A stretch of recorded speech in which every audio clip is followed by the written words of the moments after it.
over time. No one knows, and nobody can see far enough out, I think, to make that kind of projection.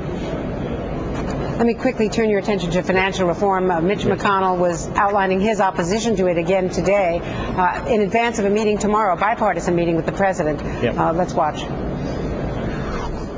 We cannot allow endless taxpayer-funded bailouts for big Wall Street banks.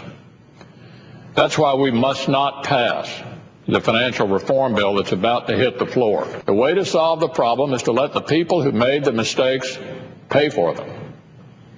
We won't solve this problem until the biggest banks are allowed to fail.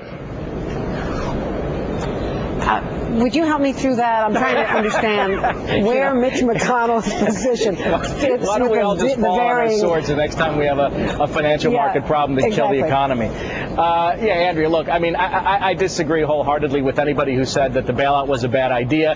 It saved us from going into the second Great Depression. It's a silly thought, this notion of moral hazard, that people will just continue to make mistakes. I agree with Paul Volcker that you have to separate commercial banking from investment banking and proprietary trading in some meaningful way, so that banks aren't threatened by reckless behavior among traders and investment bankers that can take place from time to time.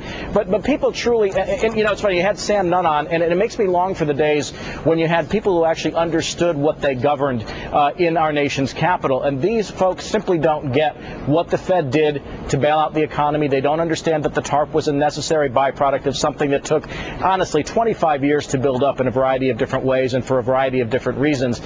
This notion that you allow banks to fail is the type of thing that destroys economies. Now, with respect to the specific piece of legislation, I think one could quibble with what's in it. They could fund the Fed to be a better overseer. They could fund the SEC to be more effective and hire kids who aren't 24 years old to review what's going on in financial firms. But I think